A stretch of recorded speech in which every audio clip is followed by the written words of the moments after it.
Hello guys. This is the Orange Hokage here and today we are doing What If Naruto Went Back in Time with Sakura Part 18. Make sure you check the description for the original creator's story and now let's get right into the story. Konohamaru and Tsuiren were practicing the Nukadas under the strict supervision of a clone of Naruto when Karen and Tsunade approached them with interest gleaming in their eyes. "Yoba-chan, Karen-chan. Come to watch Ninshu practice?" Naruto asked, causing a confused look to grace both their faces. "Ninshu? Is this what this style of taijutsu called?" Tsunade asked with curiosity, causing Naruto, Tsuiren and Konohamaru to laugh. Tsunade and her red-haired companion just looked even more confused as a vein throbbed on Tsunade's forehead. Calming themselves, Naruto said, "Sorry about that. I forget that the concept of Ninshu has not been heard since the time of the Rikido Sennin. Ninjutsu is a bastardized version of Ninshu. Ninshu is the art of communication through action. It is both a physical art as well as spiritual. While ninjutsu requires a large amount of chakra being expelled from the body after molding, Ninshu uses the chakra to forge a connection with the very elements themselves. An adept user like Sakura-chan can use their connection to the elements to perform impressive feats of healing or harm. Let me show you. Konohamaru, Tsuiren, come at me with the intent to kill." Without even hesitating, the duo charged at Naruto. Fire spilling from Konohamaru's fists while crystals and rocks floated about Tsuiren. Jumping up, Konohamaru kicked towards Naruto, causing a wave of blistering hot flames. The interesting fact was that the flame was predominantly yellow but with streaks of different colors flowing through them. At the same time, Tsuiren slammed a fist into the ground, causing a jagged wave of rock spikes to fly towards Naruto. Tsunade and Karen watched in awe and shock at the skill on display, not to mention the ability to use the elements without hand seals. Both were concerned when the flames engulfed Naruto right before the spikes flew through the flames. There was a small explosion causing both Karen and Tsunade to cry out in shock. Tsuiren dropped her guard and feared that she had hurt Naruto, even if it was only a clone, but Konohamaru narrowed his eyes before jumping back and throwing his arms out in a circular motion, releasing waves of blue electricity. The three girls gasped in horror at the young Sarutobi's audacity when the electricity was redirected towards the boy. The three girls looked shocked at the sequence of events as Konohamaru raised a block of earth to intercept the redirected lightning. As the block exploded, Konohamaru tried to jump back only to find that his body didn't obey. Beside him, Tsuiren found herself in a similar quandary, only in her case, it was the very air that was holding her captive a couple of inches above the earth. A clapping sound filled the training field as the smoke and dust obscuring Naruto cleared to reveal him completely untouched. Naruto had a massive grin on his face as he said, "Good job you two. Tsuiren, your habit of lowering your guard is a very dangerous habit. You need to break it. Otherwise, you did well for someone with very little formal training." Tsuiren nodded as Naruto gently let her down before turning his attention to Konohamaru. "Excellent job, Konohamaru. Your mastery of fire is coming along nicely. A true prodigy in both skill and hard work. Lightning generation is something I have yet to teach you, but that didn't stop you from learning it. While it was a good attempt, you need to learn to direct the lightning eye to a more focused beam. It was too spread out and easy to redirect it. Keep practicing. You focus on earth more from now on. You did well in your first true attempt during a fight, but the speed needs to improve. Now get practicing the katas. They are for a style of defensive earth bending. I can already see you favoring it." "Sure thing, boss," Konohamaru said with a bow as he felt control of his body return to him. "How? You should have not escaped unscathed," Karen asked with confusion. "The flames were hot enough to instantly barbecue a human body. And how did you three manipulate the elements without chakra usage?" "Karen is right, Naruto. How did you survive?" "Simple. I bended the very air to my will and created a field of vacuum around me. The top layer of the vacuum had the air churning in such a way that it redirected the flames away from me. The earthen spikes struck the vacuum and were pulverized. Karen, the art of Ninshu is far more complicated than ninjutsu. As I said, Ninshu forges a connection with the elements by using chakra flow as the medium. There is no direct usage of chakra. The larger the chakra reserves, the larger amount of element one can connect to." Karen nodded when Tsunade said, "Ninshu seems very powerful. Much more so than ninjutsu. How did you redirect the lightning?" "Easy. I absorbed the lightning through one arm, flowed it through my chakra center and redirected it up my other before releasing it again. Tsunade and Karen stared at the boy in shock. Absorbing a jutsu was unheard of, but to absorb the very element itself and then redirecting it, preposterous. Unfortunately, they had proof of it happening right in front of them. "If you are interested, I can teach you both," Naruto said with a cheeky grin. "I would advise that you both the offer into careful consideration, especially you Karen. Naruto has decided that Ninshu will replace ninjutsu for all Yuzu shinobi," Mocha said walking up to the group. "Too bad Jiraiya didn't accept his offer. I am sure that he would have been formidable, especially with his inclination to earth and air." "I will think about it Oba-sama," Tsunade said with a thoughtful expression while Karen looked Konohamaru and Suiren before turning to Naruto and saying, "I am not really a fighter, but I will make sure not to dishonor the clan." "That's all I ask," Naruto said before turning back to Konohamaru and Suiren as Tsunade, Karen and Mocha left. "Naruto-sama. Yagura has accepted your challenge. He has agreed to meet you at the Northern Marshes 3 days from now," Mai said with a bow. Naruto stood up from his meditative state and nodded. "That's good. I was afraid that Yagura wouldn't accept." "Our thoughts exactly Naruto-sama. Jiraiya-sama has been urging us to prepare for a hostile takeover." Naruto shook his head in exasperated fondness. Can't blame him. He is a veteran of 2 wars after all. Very few have true experience like that. Luckily, we don't have to be pessimistic this time. Mai nodded in agreement. "Who are you taking with you as your witnesses to the duel?" "I was hoping that you, Ao and Chojuro would accompany me along with Jiraiya, Sakura-chan and Nico." Mai felt honored at the request. She didn't expect Naruto to ask her to be one of his witnesses. "We will be honored to accompany you Naruto-sama, but are you sure Yagura won't ambush you?" Naruto chuckled, "Oh. I already know that he is going to ambush me. Team Alpha has done a fine job gathering intel. He will place 500 of his most loyal shinobi under the command of his Anbu commander. They will hide in the mists and await the opportunity to attack me. Unfortunately for them, I already have a plan to deal with the idiots. There won't be much collateral damage as well. Yagura will be defeated as quickly as possible." Mai looked unsure about the plan but nodded in deference to Naruto's decision. "Good riddance I say. Yagura doesn't deserve mercy. Not after what the master did." Naruto clicked his tongue in annoyance causing Mai to look startled at Naruto's sudden bad mood. Don't condemn someone without knowing their background. Have you thought that Yagura may be under control of someone?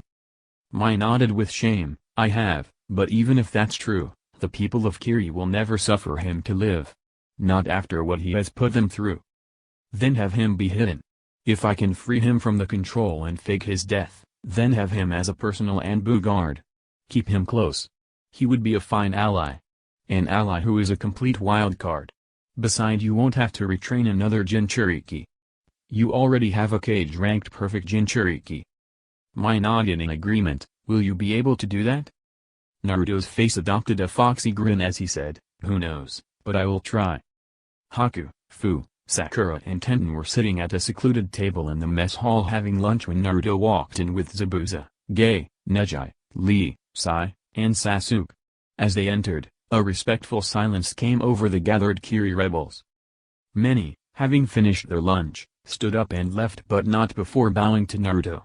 Seeing that many more were getting up to leave, Naruto addressed the group and said, "No need to get up and bow. Please continue with your lunches." They all nodded with respect before turning back to their food. "Oi Naruto. It's surprising to see you in here. Don't you normally have lunch with my Sama?" Sakura called out getting a chuckle from Naruto's group. "Can't I have the urge to spend time with you four young ladies? Beautiful ones at that," Naruto said with a teasing grin causing a blush to form on Haku, Tenten and Fu's faces. Sakura on the other hand shook her head in exasperation. "You really have changed Naruto. There was a time you wouldn't realize if a girl was flirting with you. Now I find you flirting yourself." "What do you mean? I don't remember about any girls flirting with me. Anyway, I have good news. Danzo's gone. Root is under my control." Sakura looked startled at the news.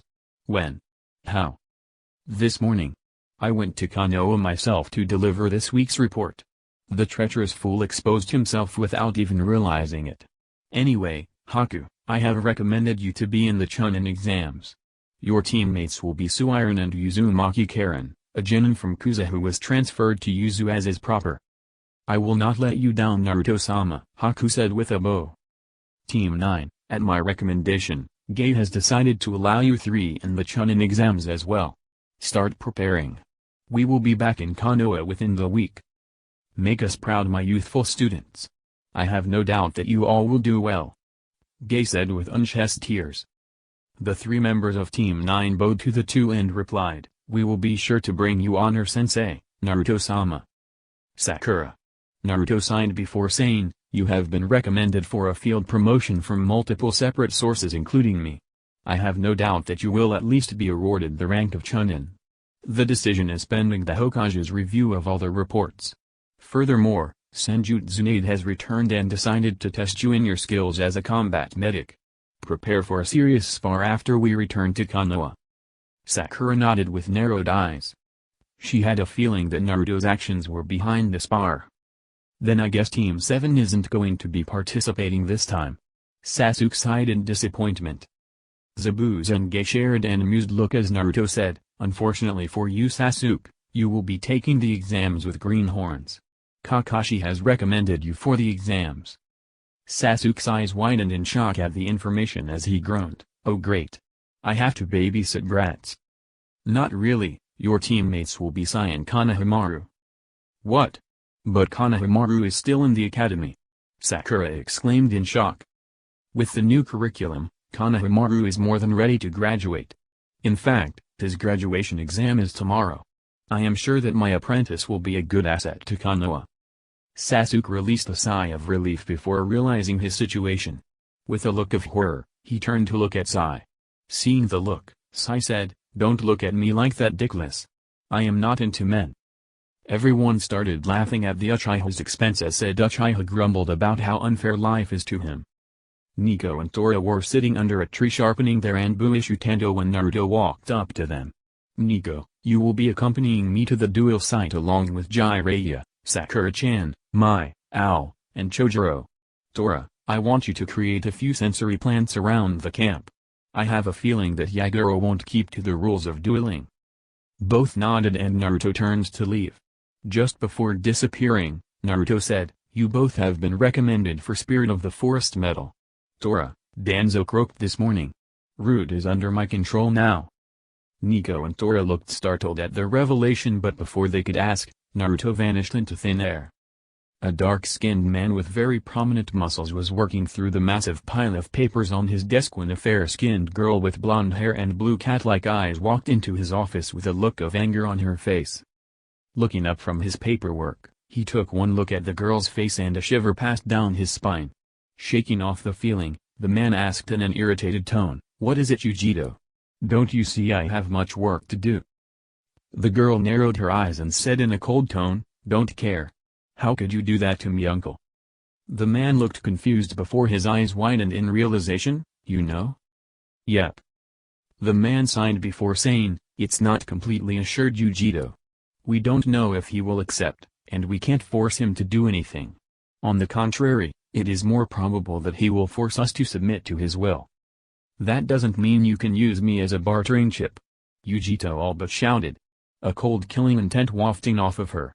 And Samu? Why included her? And who is this man that causes the famed Yondaime Raikage and his council to wag their tails and suck up to the bastard? The Raikage chuckled in amusement before saying, actually, Samu is being added as a choice. She is after all closer to his age. As for who the person is, to tell you the truth, he is a powerful young daimyo. We are shinobi. From when did we start kissing the asses of those stuck-up princes? Yujito snarled when he threw her a bingo book marked with a bookmark. Opening the book to the marked page, Yujito's eyes widened in shock as realization set in. Looking up at the Raikage, she asked with a stuttering tone, he is to be one of ours, husband? He nodded as Yujito said, but he is just a child. And I am sure that he is arrogant as well. So much power at the hands of someone so young. He isn't arrogant, Yujito. He has earned his reputation. Read this report from our spies in Nami no Kuni and then tell me your thoughts on him. If you still think him arrogant, then I will withdraw your name from the proposal. he said as he handed over a file that he took out from his desk. He returned back to his paperwork as Yujito pursued through the documents. After finishing, Yujito stood silently and pondered the information she received. It was nearly half an hour later that she finally spoke. "Alright, I agree that he is not arrogant. In fact, I believe him to be the humblest and kind-hearted daimyo in existence, let alone a shinobi. But is he really that much of a threat that you would sell one of us off in a political marriage? He is very honorable. I believe that if neither of you wants to marry him, then he won't hold it against Kumo. The marriage proposal is just an excuse to get into a closer relationship with him, Konoha and the reforming Uzushiage cure. There is also another reason to include you. There are some in the council who doesn't like you. I fear that they may try something one day. With you being a candidate, they would be more cautious of sending you on a suicide mission like last time. I did it to protect you, Yujito. I never meant to hurt you," he said with a sad smile. Yujito looked at the man with skepticism before nodded. "Alright, I understand. Can you tell me one thing, is he really strong, or is it all propaganda?" He smirked and said, "His father was strong. Ending a whole battalion of elite shinobi is not easy. Even I don't think I can do it. To subdue the same without killing, unheard of. He is far stronger than his father. In fact, I believe that if both met in battle, I will put my bet on the sun. Now get going. I still have a lot to do." Yujito nodded with a slight smile as she thought to herself, maybe it won't be such a bad idea, even if she had to share him. She just hoped that Samu was as understanding as her.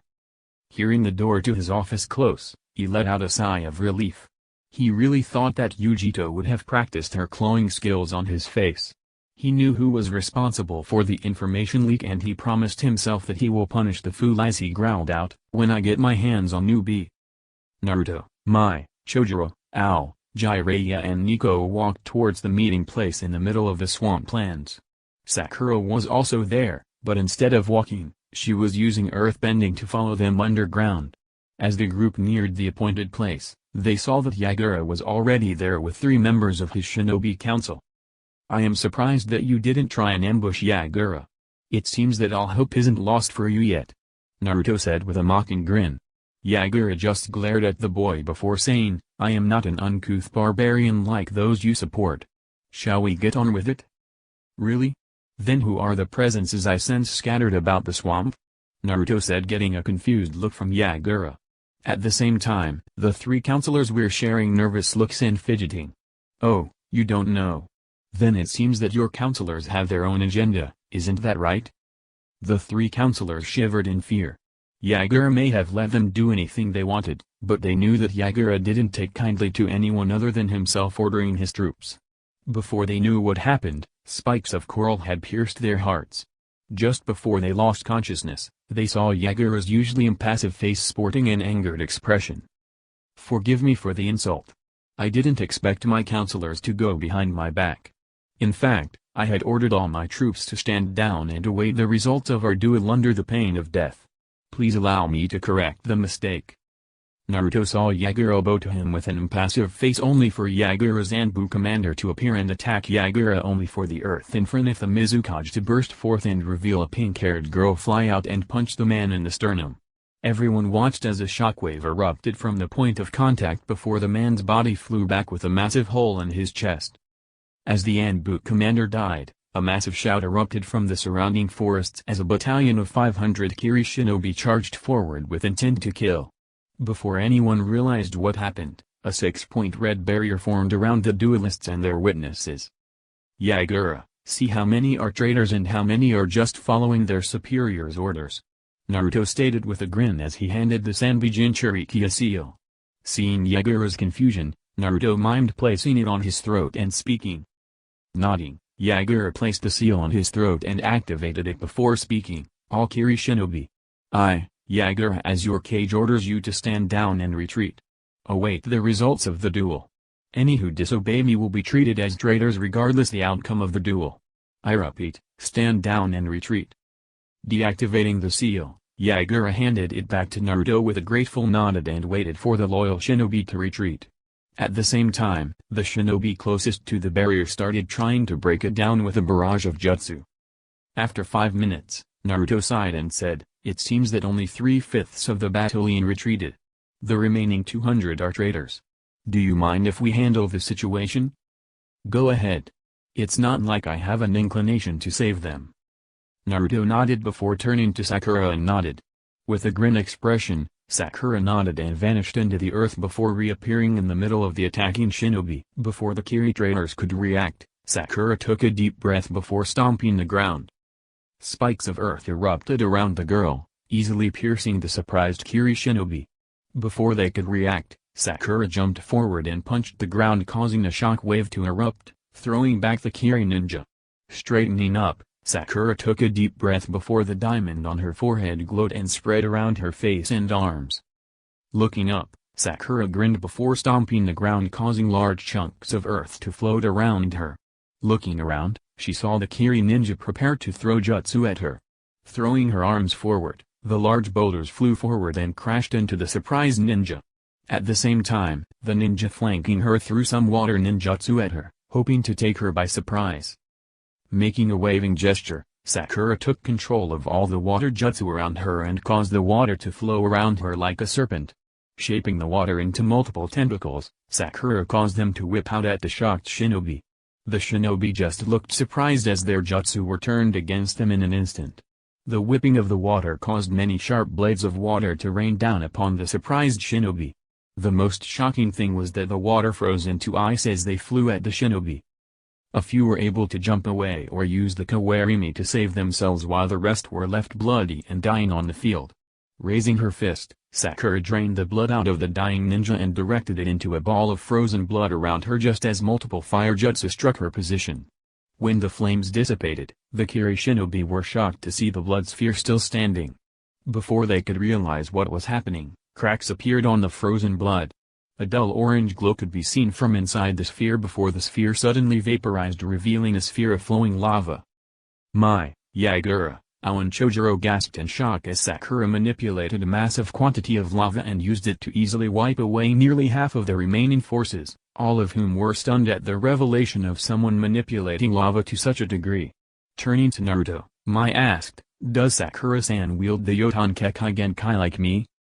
Naruto laughed and said, "Not really. She doesn't have any Kekai Genkai at all. What you see is her mastery of Earth Ninshu, allowing her to control Earth. After all, lava is Earth as well. Just in a molten form." Mai sighed with exasperation and turned her attention back to the one-sided slaughter the pink-haired Konoishi was doing. Something Mai didn't even expect from the medic.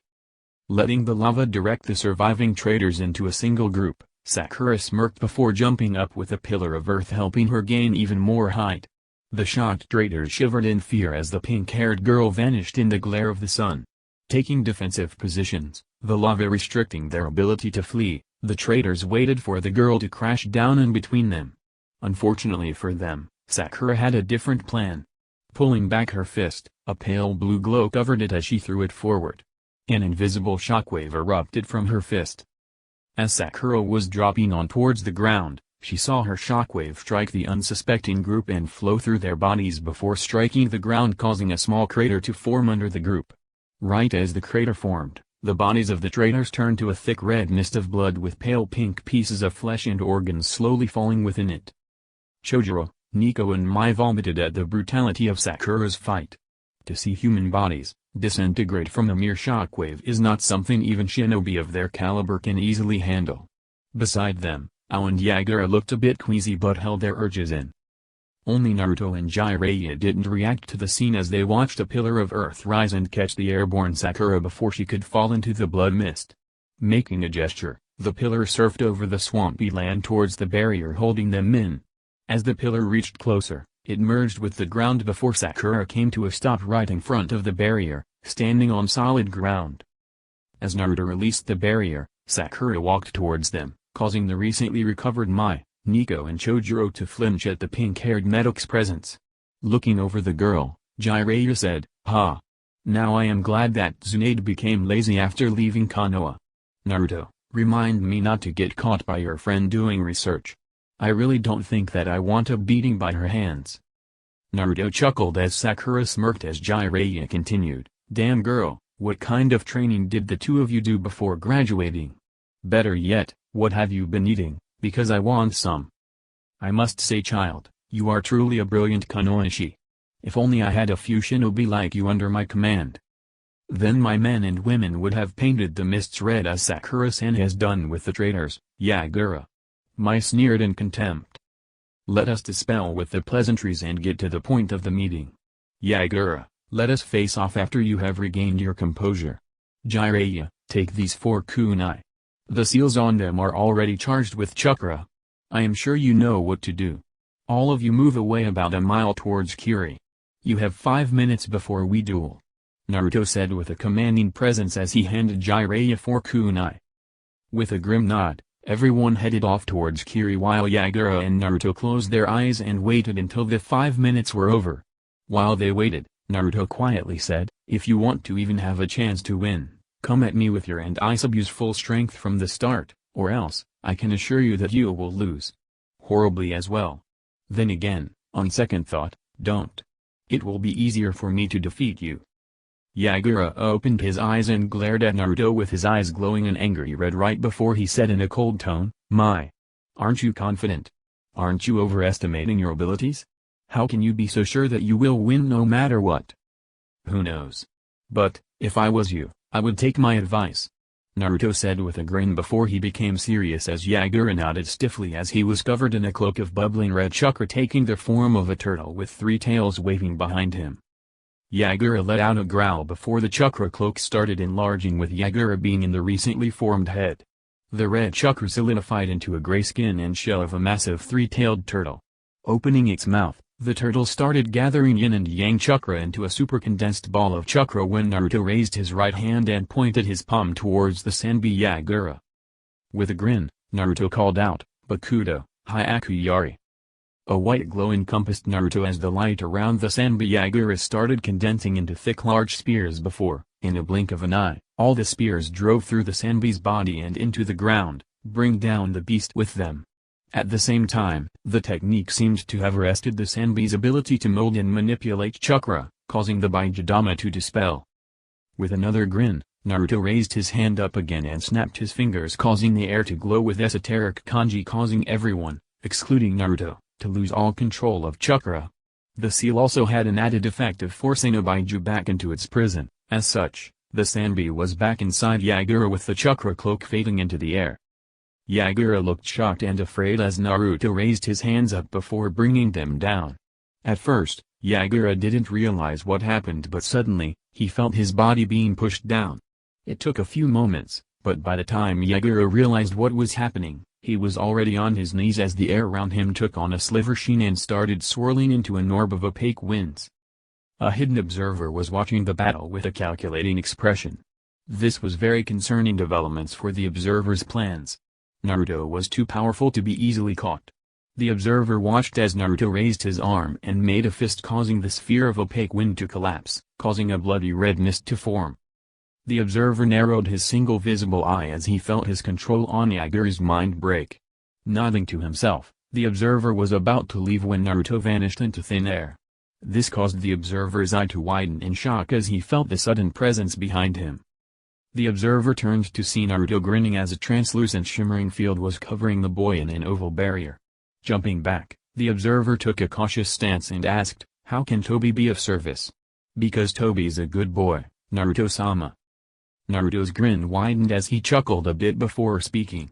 "We both know that you are faking the behavior, Tobi. Or, should I call you a Chihibuto?" The observer was surprised at what Naruto said but kept it well hidden as he asked, "Tobi doesn't know what Naruto-sama means?" "Now, that's not very nice, Tobi. You shouldn't lie. If you do, then you aren't a good boy, are you?" Naruto said with a predatory smirk causing Tobi to shiver in fear. Deciding that he wouldn't be able to fool Naruto, Tobi decided to drop the act. "So you found out my secret, but may I ask how?" Naruto just smirked and said, "You can, but it doesn't mean that I will answer. I am sure that you will understand. After all, if I ask why you betrayed my father, who is your sensei, his family, your teammates, your village and most of all, your own clan, will you answer? I doubt it." Obito flinched at the subtle accusations Naruto heaped on him, but decided to act dumb and reply, "I don't know what you mean." You are confusing me with Madara. He was the one who saved me, helped me recover and then trained me after that fateful mission to Kanobi Bridge. It was Madara who attacked Konoha with the Kubai when you were born. It was Madara who helped Itachi slaughter the Uchiha clan. Really? That's quite interesting. Then I have to focus all the resources at my disposal to finding and eliminating of the traitor, but that doesn't explain why you were controlling Yagura.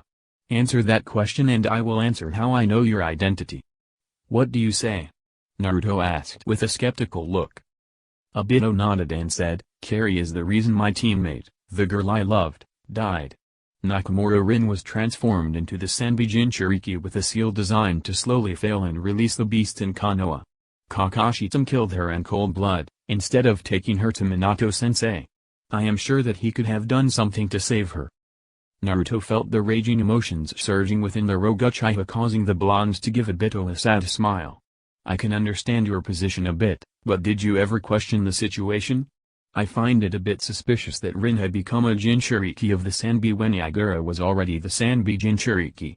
After all, Yagura was a bit elder to you guys and he has been a Jinchuriki since he was barely 1 year old. Before I killed him, I used Ninshu to connect to him and read his memories. I can assure you that it was a setup, but by an outside party, not Kiri.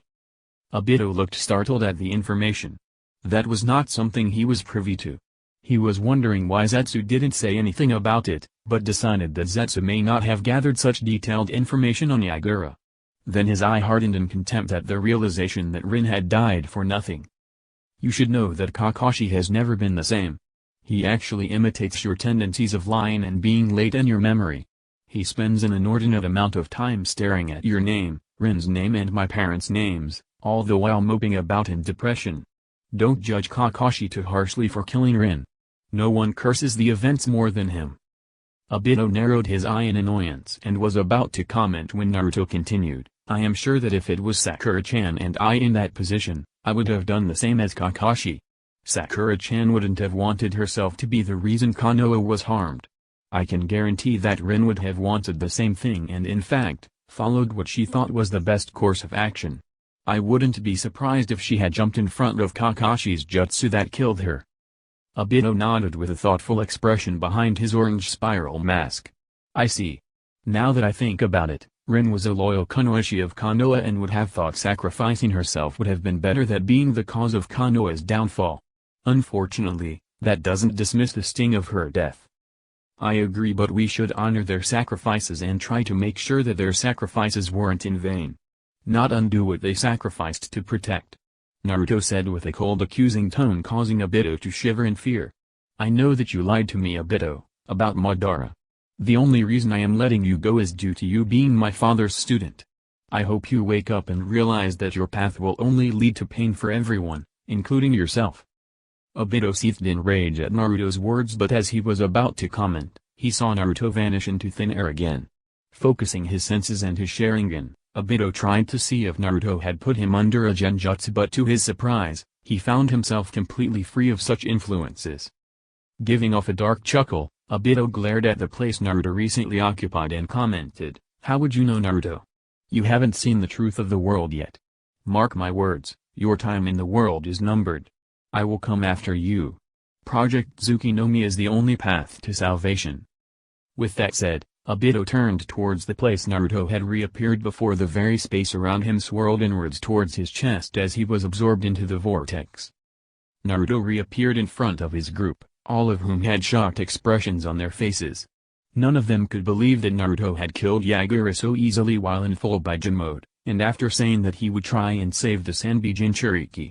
Only Sakura was not surprised by the set of events. You were supposed to try and save Yagura, Baka. Why the hell did you kill him? Because I sensed that some part of his actions were his own. Naruto said, subtly motioning to a small vortex beside the group.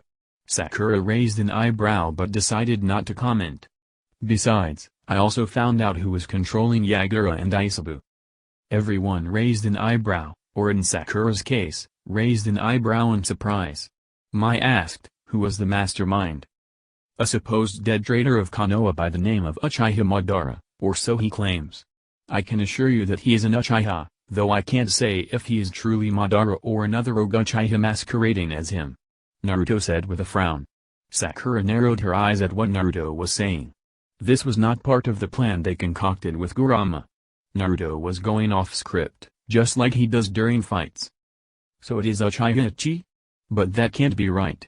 Yagura has been under control for much longer than Itachi has been in Chunin. Al stated with confusion. "I can assure you that it wasn't Itachi. After all, I only sensed a single Sharingan from him. Last reports state that Itachi still has 2 Sharingan. Besides, the pattern of the Sharingan was different from the records of Ichi's Mangekyo. Whoever he is, he has either been declared dead, or he was never a registered Konoha shinobi." Ow, Mai and Jiraiya shared a look before nodding in understanding. This was important information. Jiraiya spoke up, "This is very concerning. Very few Uchiha have the ability to control to Bijū and its Jinchuriki. None other than Madara has been known to succeed. Not even the prodigious Uchiha Itachi. He doesn't have the willpower to subvert the will of a Bijū to such a degree. Maybe he can suppress a Bijū for a time, but that's the limit of his abilities." Mai, Chojuro and Ao nodded as Naruto spoke up. "Anyways, Mai, you and Jiraiya march forward to Kiri with our combined forces and take over. If anyone resists, though I don't think any would, just tell them that it's either submit or be regretfully terminated. I am sure that many of the protests will vanish at that declaration. Let them know that Yagura and his treacherous counselors are dead. Jiraiya, you take control of my teams and escort Mai to Kiri. What about you, Naruto?"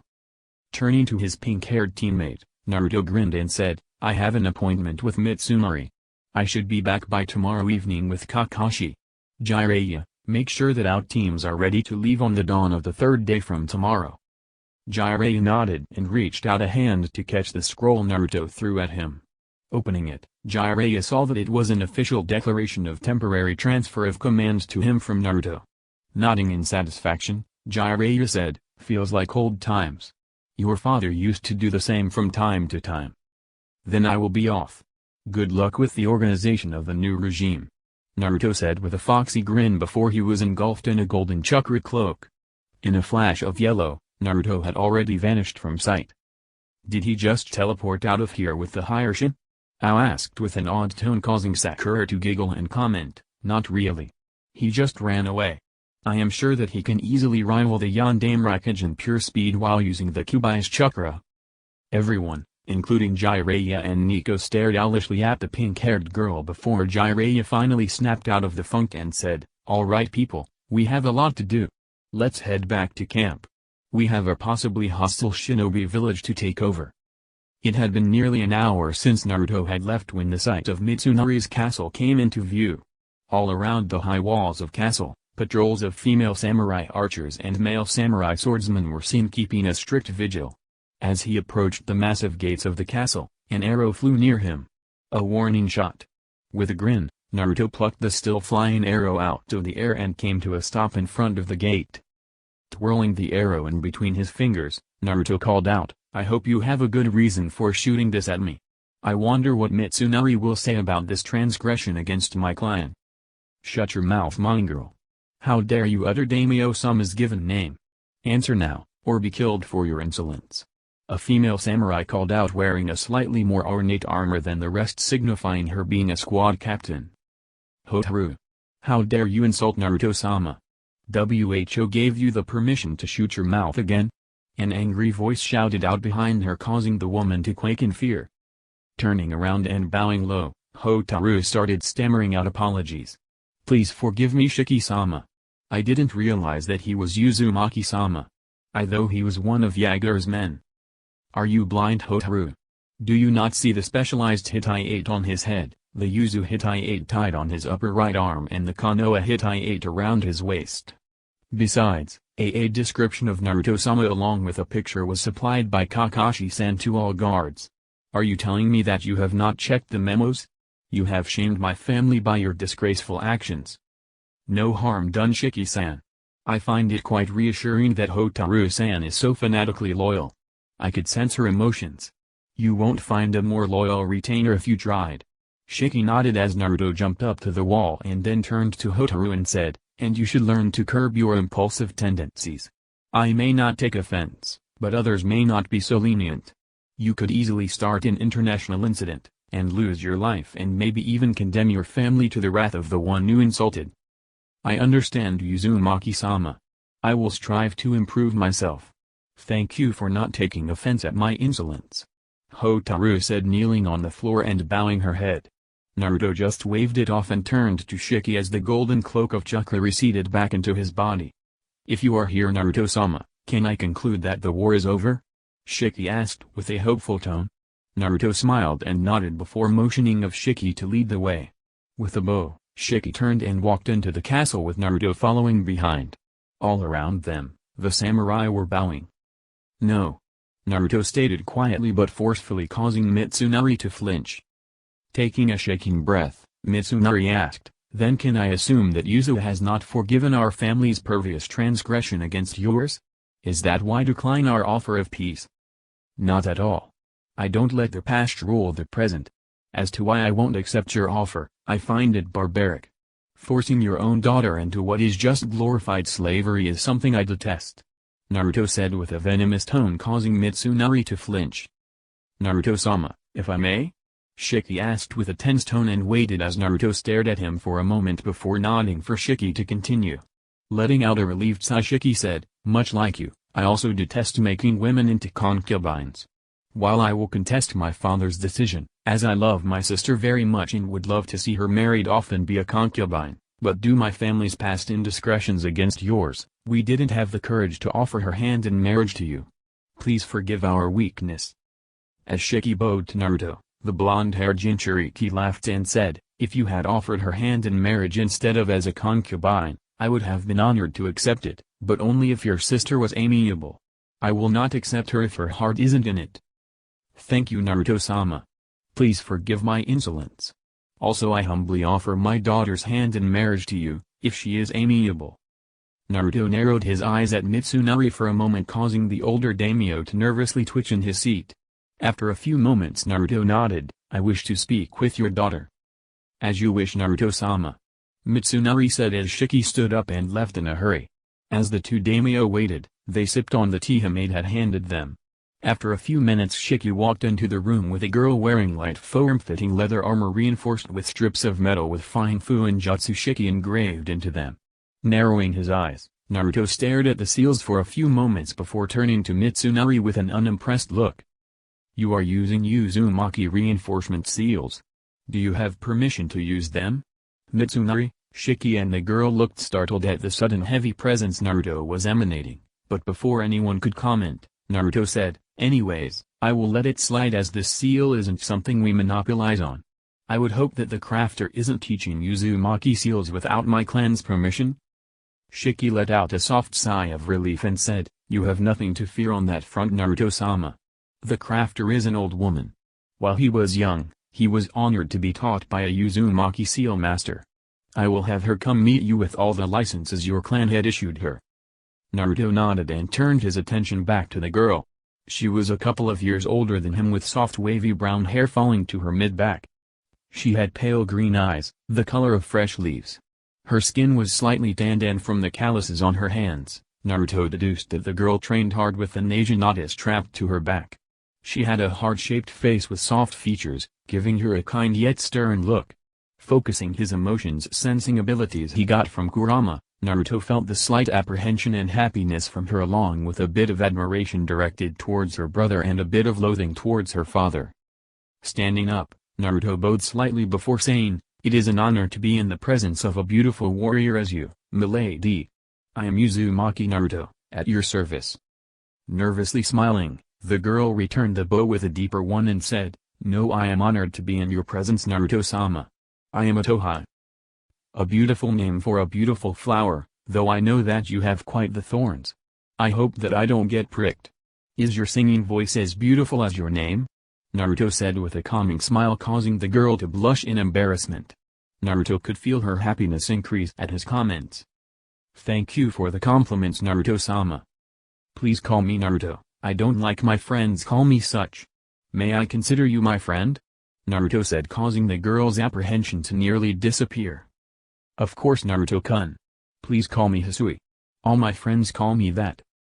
Naruto nodded with a smile before saying, "Unfortunately, this meeting isn't a casual one. I am sure that you already know of your father's intentions?" Otoheime nodded, her apprehension increasing. "I am not interested in such barbaric customs." In return, your brother plucked up the courage to subtly hint of changing the intentions to a marriage. I accepted with the condition that we will be wed only if you are amiable. Please, don't feel pressured. The decision must be your own. I promise you that no one will force you.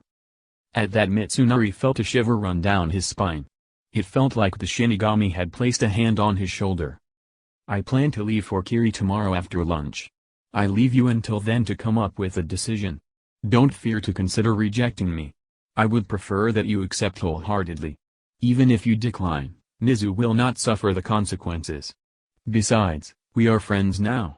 I always protect my friends. Everyone waited for the girl to respond to the revelation, with only Naruto being privy to her thoughts by virtue of sensing her emotions. At first, she felt surprised, but that slowly changed to contemplation before a seed of determination sprouted into a massive tree. Most of all, her happiness was nearly blinding, as was her admiration towards him. Nodding to herself, Otoheime said, "I don't need more time, Naruto-kun. I believe that I won't have a better suitor than you. I have heard rumors of your personality, the kindness and righteousness. Now I have confirmation of them. I will be honored to be one of your wives. Besides, I am not selfish enough to not do as much as I can for my people." Naruto nodded with a smile. "Then I am sure that you would like to accompany me back to Konoha. Please have your servants seal away whatever you wish to take with you. As I said, we will be leaving tomorrow after lunch." "As you wish, Naruto-kun. But before I leave, can we meet this evening for dinner at my private dining room? I wish to get more familiar with the real you, not the rumors that abound on the winds," Otoheime said with smile. "As you wish, Hisui-chan. I will meet you for dinner this evening. Please take this sealing scroll. It is modified to hold 7 times more than standard ones. I am sure that it will be of great use to you," Naruto said, handing over a storage scroll with the Uzumaki clan symbol on the sides. Taking the scroll with a smile, Otoheime bowed to her brother and Naruto before leaving.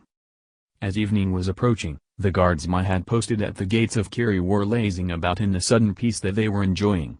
As they lazily played cards, one of the guards turned towards the road. Suddenly, the guard dropped the cards and rushed towards the window of the hut and picked up a spyglass. Peering through the spyglass, the man saw that a large convoy was coming with the symbol of the Mizu daimyo being gaily displayed. Placing the spyglass on its holder, the man turned towards his companion and stuttered out, "Get news to my sama. The daimyo approaches with his entourage. Naruto-sama is probably with him." So that's it for today, guys. If you like this story and want more, then please subscribe and turn on the bell icon. Until then, take care and goodbye.